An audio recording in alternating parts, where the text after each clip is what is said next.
Chapter 1. The Breaking Point. I stood in my empty apartment at 43 years old, staring at the eviction notice taped to my door, and realized I had become a stranger to my own life. The silence was deafening. No wife calling my name. No children's laughter echoing through the halls. No phone ringing with job opportunities. Just me, 3 boxes of belongings, and the crushing weight of every dream I'd watched crumble to dust. The past 5 years had been a series of dominoes falling in slow motion. First, the layoff from the engineering firm where I'd worked for 15 years. Then Sarah filing for divorce, taking the kids to live with her mother in Oregon. The failed attempts at starting my own consulting business. The mounting debt. The depression that settled over me like fog, making every day feel like swimming through molasses. I picked up the photograph that had somehow survived every move, every downsizing, every moment of desperation when I'd considered selling everything I owned. It showed me at 35, arm around Sarah at our company picnic, both of us laughing at something our daughter Emma had said. The man in that photo looked confident, purposeful, alive. I barely remembered what that felt like. My phone buzzed with a text from my friend Carl Martinez, the only person who still checked on me regularly despite my increasing isolation. "John, I'm driving through Georgia next week for a case. Want to take a road trip? I think you could use a change of scenery." I stared at the message for 10 minutes. The old me would have declined, made excuses about job searching or apartment hunting. But sitting in that empty room, surrounded by the ruins of my former life, I realized I had nothing left to lose. "Yes," I typed back. "I'll meet you wherever you want." Carl had been my college roommate at University of Florida, and while I'd become an engineer, he'd pursued law and built a successful practice in Miami. We'd stayed in touch over the years, but I'd been too ashamed to tell him how far I'd fallen until the divorce papers forced me to reach out to someone. Anyone who might remember the person I used to be. That night, I lay on my air mattress staring at the ceiling, wondering if this was what rock bottom felt like. I'd heard people talk about hitting bottom as if it was a place you could push off from, but it felt more like quicksand. The harder I struggled, the deeper I sank. I thought about Emma and Michael, my kids who barely returned my calls anymore. Not because they were angry, but because I'd become so consumed by my failures that I had nothing positive to offer them. What kind of father becomes a burden rather than a source of strength? The eviction notice was dated for the end of the month. After that, I'd officially be homeless. The word felt foreign in my mouth, like something that happened to other people, not to engineers with college degrees and 20 years of work experience. But as I drifted off to sleep that night, for the first time in months, I felt something that might have been hope. Maybe Carl was right. Maybe I needed a change of scenery, a chance to remember who I'd been before everything fell apart. Chapter 2. The Descent. Carl picked me up in his silver BMW 3 days later, and I felt a familiar stab of shame at the contrast between his success and my failure. He looked every inch the successful attorney, crisp shirt, confident demeanor, phone constantly buzzing with what I assumed were important calls from important clients. "How are you holding up?" he asked as I threw my single duffel bag into his trunk. "I've been better," I said, which was the understatement of the century. We drove north through Florida and into Georgia, making small talk about his cases and carefully avoiding the elephant in the car, my complete life implosion. I appreciated his restraint, but the silence around my situation felt like another weight pressing down on my chest. "Where are we headed?" I asked as we passed Savannah. "The Blue Ridge Mountains," Carl said. "I have a client meeting in Asheville, but I thought we'd take the scenic route. Sometimes getting lost helps you find your way." I wanted to tell him that I'd been lost for 5 years and the scenery hadn't helped yet, but I kept my mouth shut. Carl was doing me a favor by even tolerating my company. We stopped for lunch at a small diner in rural Georgia, and I caught myself in the restroom mirror. The man looking back had hollow cheeks, graying hair, and eyes that had given up hope. When had I become this person? When had the confident engineer been replaced by this broken shell? Back in the car, Carl finally broached the subject I'd been dreading. "John, I need to ask you something, and I want you to be honest with me. Are you okay? I mean, really okay?" I considered lying, giving him the standard, "I'm fine," that I'd been using with everyone else. But something about the way he asked, without judgment, with genuine concern, broke through my defenses. "No," I said, my voice cracking. "I'm not okay. I haven't been okay for a long time." The words opened a floodgate. I told him about the sleepless nights, the panic attacks, the way I'd started avoiding mirrors because I couldn't stand to see what I'd become. I told him about the job interviews where I'd been so desperate that I'd come across as pathetic rather than qualified. About the dates I'd gone on where I'd spent the evening apologizing for my circumstances instead of trying to connect. I feel like I'm drowning, I said, staring out at the passing countryside. Every time I think I've found solid ground, it crumbles beneath me. I'm starting to think maybe this is just who I am now, a failure. Carl was quiet for a long moment. Then he said something that caught me off guard. John, do you remember that developmental psychology class we took senior year? Professor Martinez, no relation, talked about something called neuroplasticity, the idea that our brains can form new neural pathways at any age. I vaguely remembered the class, but couldn't see how it related to my current situation. The point is, Carl continued, the idea that we're fixed by a certain age, that we can't change or grow after major setbacks, has been completely debunked by neuroscience.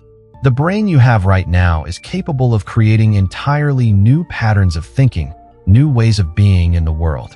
That's nice in theory, I said bitterly. But theory doesn't pay rent or fix broken marriages. No, Carl agreed. But it's the foundation that everything else is built on.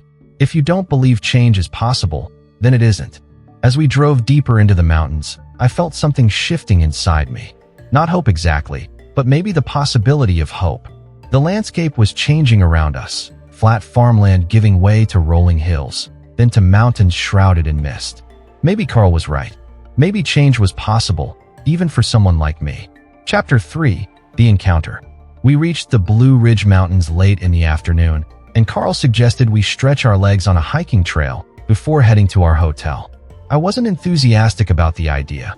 Exercise had become another thing I'd given up on, but I followed him onto a wooded path that wound up into the misty hills.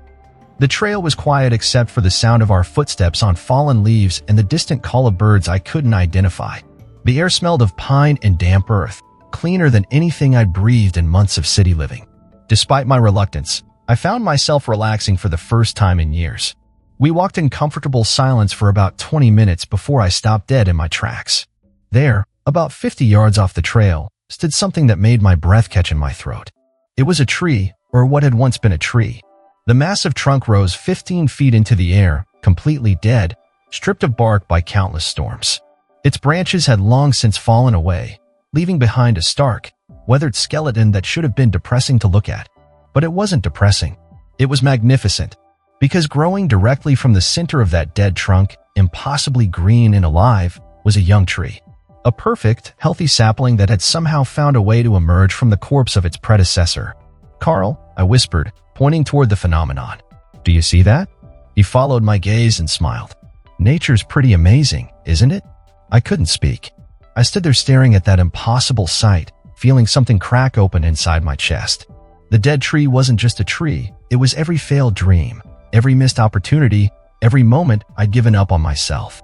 And the green sprout wasn't just new growth, it was possibility. It was proof that life could emerge from the most unlikely places. How was that possible? I asked, my voice barely audible. Carl studied the tree thoughtfully. You know, this reminds me of a case I worked on a few years ago. A client named Patricia Williams from Birmingham, Alabama. She was 62 when her husband died suddenly, leaving her with massive debt and no job skills. She'd been a homemaker for 40 years. He sat down on a fallen log, gesturing for me to join him. Patricia could have declared bankruptcy, moved in with her kids, accepted that her productive life was over. Instead, she enrolled in community college and became a certified tax preparer. Within 3 years, she'd started her own accounting firm. Today, she employs 12 people and is one of the most respected business owners in her community. I stared at the tree, trying to process what Carl was telling me. But she was 62. How do you start over at 62? The same way you start over at 43, Carl said gently. One decision at a time. One day at a time. One small act of courage at a time. He pulled out his phone and showed me a research study.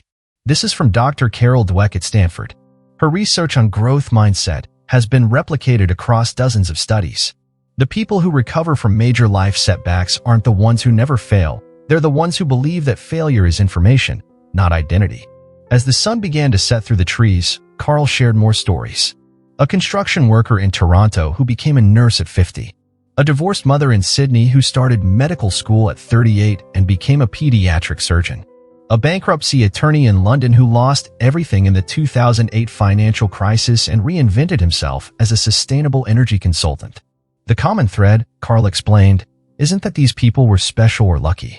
It's that they reached a point where they stopped looking backward and started looking forward. They stopped asking, "Why did this happen to me?" and started asking, "What's possible from here?" I looked at the dead tree with its impossible green sprout, and for the first time in years, I felt something stirring inside me that I'd almost forgotten existed, curiosity about my own future. "How do you do it?" I asked. "How do you stop believing that your best days are behind you?" Carl smiled. "You start by accepting that life can begin from any point. That tree didn't wait for perfect conditions or a clean slate. It worked with what was there and grew anyway." Chapter 4. The Ascent. That night in our hotel room, I couldn't sleep. I kept thinking about the tree, about Patricia Williams, about all the people Carl had mentioned who'd found a way to grow from their broken places. For the first time in years, I felt something other than despair. I felt possibility. "Carl," I said into the darkness, "I need to ask you something. Do you really believe it's possible for someone like me to turn things around? I mean, really possible, not just theoretically possible." He was quiet for a moment. "John, let me tell you something I've learned in 20 years of practicing law. I've seen people come back from things that would destroy most of us. Not because they were stronger or smarter, but because they were willing to plant seeds in ground that looked barren." The next morning, Carl had to attend his client meeting, so I spent the day hiking alone, returning to the spot where we'd seen the tree. I sat there for hours, just watching the way the light played across its impossible green growth. I pulled out my phone and did something I hadn't done in months. I started making a list. Not a list of everything that was wrong with my life, but a list of what was still possible. I still have 20+ years of engineering experience. I still have relationships with former colleagues who respected my work. I still have knowledge and skills that could help people. I still have children who love me, even if I've been too wrapped up in my problems to show up for them properly. The list was shorter than I would have liked, but it wasn't empty. Like that tree, I had roots that were still alive, still capable of nourishing something new. When Carl returned that evening, I showed him my list. "I want to try something," I said, "but I need help. I need someone to hold me accountable. What did you have in mind?" I took a deep breath. "I want to start over. Not by pretending the past 5 years didn't happen, but by building something new from where I am right now." Over the next several hours, we developed what Carl called my Growth from Broken Places plan. Phase 1. Stabilize the foundation. Instead of trying to rebuild everything at once, I would focus on basic stability. Find temporary housing. Take any engineering work I could get, even if it was below my previous level, and re-establish contact with my children. Phase 2. Plant new seeds. Once I had basic stability, I would begin investing in new growth. Update my skills through online courses, network with purpose rather than desperation, and explore opportunities I'd never considered before. Phase 3. Nurture what grows. As new opportunities emerged, I would tend them carefully, learning from setbacks instead of being destroyed by them. The key, Carl explained, is to measure progress in months and years, not days and weeks. That tree didn't grow overnight, and neither will your new life. I returned to Georgia with something I hadn't had in years, a plan that felt achievable because it was built on where I actually was rather than where I thought I should be. The first step was the hardest, swallowing my pride and taking a contract position at an environmental consulting firm for a third of what I'd once made. But the work was meaningful, helping communities assess water quality issues, and for the first time in years, I felt useful. I found a small studio apartment and called my children. The conversations were awkward at first, but gradually they began to trust that I was genuinely interested in their lives rather than just dumping my problems on them. Emma, now 15, told me about her interest in environmental science. "Dad, you could help me with my science fair project," she said tentatively. The opportunity to be a father again, to contribute something positive to her life, felt like water after years in the desert. Chapter 5. The Integration. 6 months after that day in the mountains, I found myself standing in front of a classroom at Georgia Tech, teaching a continuing education course on environmental engineering. It wasn't a permanent position, but it was a beginning, a green sprout emerging from the dead wood of my former career. The students were mostly working professionals looking to expand their skills, people not unlike who I'd been before everything fell apart. As I looked out at their eager faces, I realized I had something valuable to offer. Not just technical knowledge, but the wisdom that comes from rebuilding your life from broken pieces. How many of you, I asked during my first lecture, have had moments where you felt like your career was over, like you'd made too many mistakes to recover from? About half the hands went up. I smiled. Let me tell you about a tree I saw in the Blue Ridge Mountains. I shared the story of that impossible growth, and I watched something shift in their faces. These weren't just students learning about water treatment systems. They were people discovering that their own stories weren't over yet. One student, Maria Santos, approached me after class. She was 55, had been laid off from a manufacturing job, and was terrified that she was too old to learn new skills. "Professor," she said, "do you really believe what you said about starting over?" I thought about Patricia Williams, about Carl's research, about my own journey from that empty apartment to this classroom. "Maria," I said, "I believe it because I'm living it. And if I can do it, so can you." A year later, Maria graduated at the top of our program and landed a position as an environmental compliance officer, a job that didn't exist when she was laid off but perfectly matched the skills she developed. Carl visited me regularly, and we often returned to that trail in the Blue Ridge Mountains. The tree was still there, the green sprout now noticeably taller, its leaves fuller. Each time I saw it, I was reminded of something fundamental. Growth doesn't require perfect conditions or a clean slate. It requires roots that are still alive and the courage to push toward light. My teaching position became permanent, and I began developing a new course specifically for career changers, people who, like me, needed to learn that their best chapters could still be ahead of them. The research I conducted on adult career transitions was published in several journals and led to speaking opportunities across the Southeast. But the most profound transformation was in my relationship with my children. Emma, now a junior in high school, had decided to study environmental engineering. "You inspired me, Dad," she said during one of our weekly video calls. "Not because you never failed, but because you showed me how to grow from failure." Michael, my younger son, had struggled with confidence issues after the divorce. But watching me rebuild my life had taught him something valuable, that setbacks don't define you unless you let them. "Dad," he said during his graduation speech as valedictorian of his 8th grade class, "my father taught me that life can begin from any point. You just have to be brave enough to plant seeds where you are." 3 years after that day in the mountains, I received a call that would have been impossible to imagine during my darkest moments. The University of Georgia wanted to offer me a tenure-track position developing their new resilience engineering program, a field that combined my technical background with my experience in personal and professional recovery. I called Carl immediately. "Do you remember what you told me about neuroplasticity?" I asked. "Of course. I think I'm living proof that it works." He laughed. "John, you were always proof that it works. You just needed to remember how to access it." Today, I teach graduate students about more than engineering principles. I teach them about resilience, about the science of comeback, about the beautiful truth that life's most profound growth often emerges from its most broken places. I keep a photo of that tree on my office wall, and when students or colleagues face their own dark moments, I share its story. I tell them what Carl taught me and what that impossible green sprout proved, that you don't need a perfect moment, a perfect place, or a perfect past to begin again.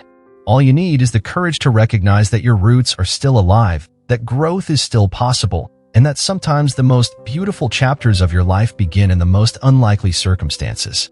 The tree is still there in the Blue Ridge Mountains, and the sprout has grown into a strong young tree reaching toward the canopy. Every time I visit, I'm reminded of the fundamental truth that saved my life. Life can begin from any point, and it's never too late to choose growth over despair, possibility over resignation, hope over fear. Because in the end, we're all like that tree, carrying within us the seeds of new life, waiting for the moment when we're brave enough to let them grow.